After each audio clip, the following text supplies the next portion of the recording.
एक मिनट। तो नेक्स्ट जो है,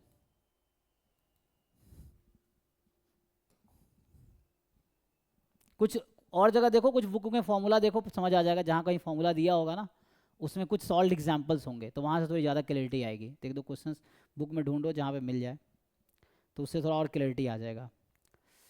ठीक है जी, क्वेश्चन तो बहुत लोगों ने भेजा है, वन बाय वन देखते हैं। तो एक इनका है जी, जय सिंह भाई। तुम लोग अभी, मैं आप लोग जितने एकलव्य वन वाले बच्चे हो, या ये PYQ बैच अभी स्टार्ट हलाई करेंगे ही, PYQ तो चलेगा ही।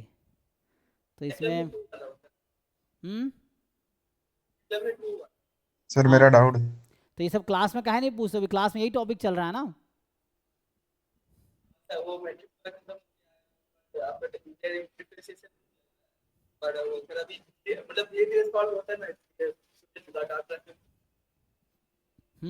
तो ये सब तो ग्रुप में भेजोगे ना, कोई बच्चा सॉल्व करके भेज देगा। जितने PYQ में स्पेशली जिसको भी डाउट है PYQs में, तुम फोटो खींच के ग्रुप में भेज दो, कोई बच्चा ही सॉल्व करके भेज देगा। नहीं, तुम्हारे डाउट फैकल्टी बहुत सारे ग्रुप में है, वो तुम्हें सॉल्व करके भेज देंगे, क्योंकि डाउट फैकल्टी को पे किए जाते हैं। अब तुम पर्सनली भेज सकते हो उनको, ग्रुप में भेजोगे तब भी सॉल्व कर देंगे वो।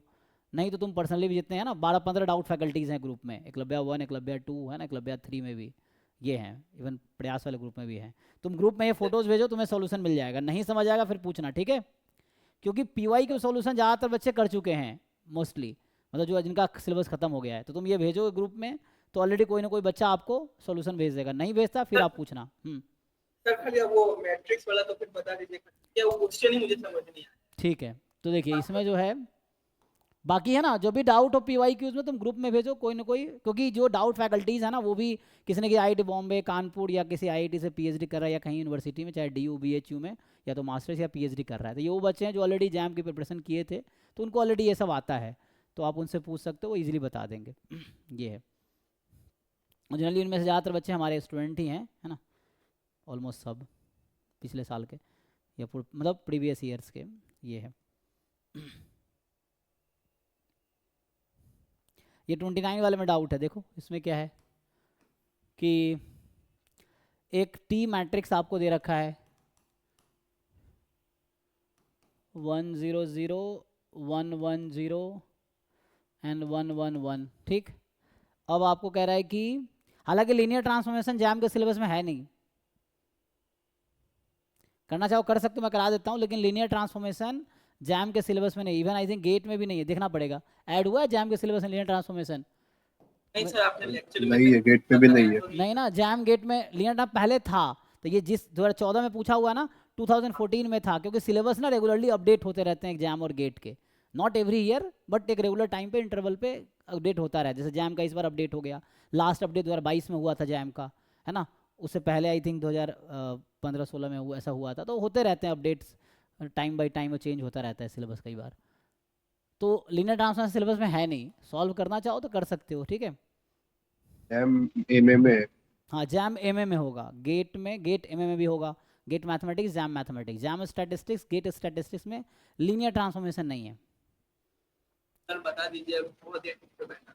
देखो तो यहाँ पे जो है आपके पास T है, R³ टू R³ एक फंक्शन है। तो लीनियर ट्रांसफॉर्मेशन एक फंक्शन ही है। तो आपको ये कह रहा है कि TR³ टू R³ एक फंक्शन है, TX बराबर TX। देखो T ऑफ X, तो X एक वेक्टर है, और ये है T इंटू X, मतलब ये डोमेन हुआ, ये कोडोमेन हुआ, है ना, TX। अब आपको कह रहा है कि बेसिस आपको दे रखा है एक, सो यू हैव गिवन बेसिस, है ना। सो बेसिस आपके पास है 1 0 0 1 1 0 1 1 1, ये है ओवर R। तो पूछ रहा है आपसे कि then the matrix of linear transformation defined by. तो कितना आसान है भाई। देखो इसमें तुम्हें क्या करना है, सर मतलब मुझे इसमें क्या पूछा है कि मुझे एक ऐसा मैट्रिक्स पूछा है जिसका बेसिस ये बनेगा। नहीं, इसमें आपको क्या करना है, टी बीटा निकालना है। अगर आपको ये आपसे पूछा है एक्चुअली, बीटा मतलब ये बेसिस, सो आपको टी बीटा निकालना है एक्चुअली। इमेज सेट का बेसिस निकालना है एक्चुअली, समझ लो, मैट्रिक्स निकालना, हालांकि यहाँ पे तो मैट्रिक्स निकालना है। तो इस बेसिस का इमेज क्या होगा, आपको पूछ रहा है कि बेसिस का इमेज क्या होगा। तो कोई दिक्कत नहीं भाई, टी निकालो 100, ये निकाल पाओगे? टी ऑफ 110, टी ऑफ 111, ये निकालो, इससे आंसर आ जाएगा। सो टी एक्स क्या है? टी इंटू एक्स है, तो ये क्या हो जाएगा? ये जो टी मैट्रिक्स है उसमें 110 को मल्टीप्लाई कर दो। ये जो टी मैट्रिक्स दे रखा था, कंफ्यूज होने की जरूरत नहीं है, टी यहाँ एक फंक्शन है, यहाँ एक मैट्रिक्स है, दोनों अलग अलग है, लेकिन उन्होंने डिफाइन वैसे किया है। तो आपको आसान समझाने के लिए मैं बोल देता हूँ, मान लो ये ए है समझने के लिए, तो यहाँ ऐसा है, तो टी एक्स बराबर ए एक्स है। अब शायद बेटर समझ आएगा, ठीक है? तो वैसा है, टी एक फंक्शन है, ए एक मैट्रिक्स है, तो टी एक्स बराबर ए एक्स है, तो इसमें मल्टीप्लाई कर लो। बताओ ये मल्टीप्लाई करके क्या होगा?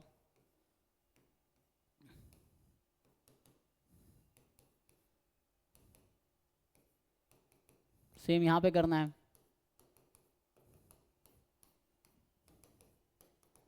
ये मल्टीप्लाई करो, बताओ क्या आएगा, इससे आंसर आ जाएगा आपका। तो पहले में आएगा 1 2, और सॉरी पहले में आएगा मतलब 1 2 और 3। 1 2 3 या 1 2 2? एक मिनट, 1 0 सॉरी 0 2 आएगा। ये लिखने में मैंने गलती किया है, 1 1 0 है, 1 0 0 है एक्चुअली। ये जो यहाँ पे है वही यहाँ पे है, जो यहाँ है वही यहाँ है, जो यहाँ है वही यहाँ है, तो ये 1 1 1 ही आ जाएगा, ठीक है? यहाँ करोगे, ये आ गया, बनाओ इससे मैट्रिक्स बनाओ। अब देख, मतलब सर ये जो इमेज है इससे मुझे मैट्रिक्स बनाना है। हाँ तो यही देखो किस मैट्रिक्स का कॉलम्स हैं, कॉलम बना दो इसको। अच्छा नहीं नहीं, इसको ना पहले तुम्हें लीनियर कॉम्बिनेशन में लिखना पड़ेगा इसको। ओ 1 मिनट, so you have to write as a linear combination. Actually दिक्कत क्या है, हमें कोएफिशिएंट मैट्रिक्स लिखना है यहाँ पे। तो जैसे मैं ऐसे समझा देता हूँ कि समझो ये बीटा मैट्रिक्स कुछ ऐसा है, लेट्स से ये है v1 v2 v3। तो हमें एक्चुअली ऐसे डायरेक्ट नहीं लिखना है, क्योंकि डायरेक्ट तब लिख देते ना जब ये स्टैंडर्ड बेसिस होता। अगर ये ऐसा होता 1 0 0 0 1 0 0 0 1, तो स्टैंडर्ड बेसिस होता, डायरेक्टली मैट्रिक्स बना देता इससे, लेकिन ये स्टैंडर्ड बेसिस तो है नहीं। तो इसका मतलब है आपको ऐसा लिखना पड़ेगा, alpha 1 v1, alpha 2 v2, alpha 3 v3।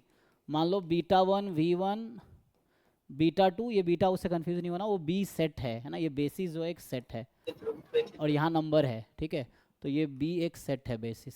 तो यहाँ beta 1 v1, beta 2 v2, beta 3 v3। यहाँ मान लो gamma 1 v1, gamma 2 v2, gamma 3 v3, इस तरह लिख दो पहले। मतलब इसको तुम्हें इसके लीनियर कॉम्बिनेशंस में लिखने हैं। अब जाके जो फाइनली आपसे पूछा गया है टी बीटा, है ना, टी बीटा जो बनेगा वो ऐसा बनेगा। तो ये नंबर्स तुम खुद निकालना, इसको एज अ कॉलम में लिख लो कोएफिशिएंट को, alpha 1, alpha 2, alpha 3, beta 1, beta 2, beta 3, gamma 1, gamma 2, gamma, ये आंसर होगा आपका फाइनल। तो ये आपको करना है ये जो काम, ठीक है? सर एक्चुअली मतलब जो पहले में आपने अल्फा 1 v1 v2 v3 जो है उसमें v1 v2 v3 की वैल्यू कैसे लूंगा? वो तुम्हें दिमाग लगाना है भाई, ये सब लीनियर पढ़े हो कि नहीं, लीनियर कॉम्बिनेशन पढ़े हो कि नहीं? हाँ लीनियर कॉम्बिनेशन पढ़ा था, लेकिन क्वेश्चन में भी अब थोड़े दिमाग लगाओ ना, सब कुछ मैं ही बताऊंगा तो अपना दिमाग का भी इस्तेमाल करोगे।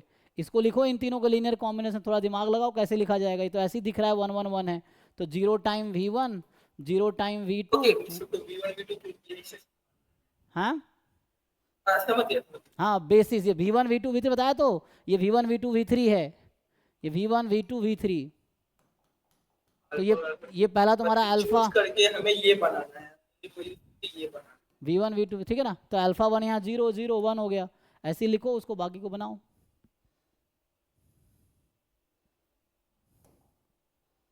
जैसे PYQs में दिक्कत हो तो ऐसे क्वेश्चन कुछ बुक से उठा लो, एग्जाम्पल्स में 10 15 क्वेश्चन ऐसे सॉल्व कर लो, 4 5, तो समझ आने लगेगा, है ना? ये है।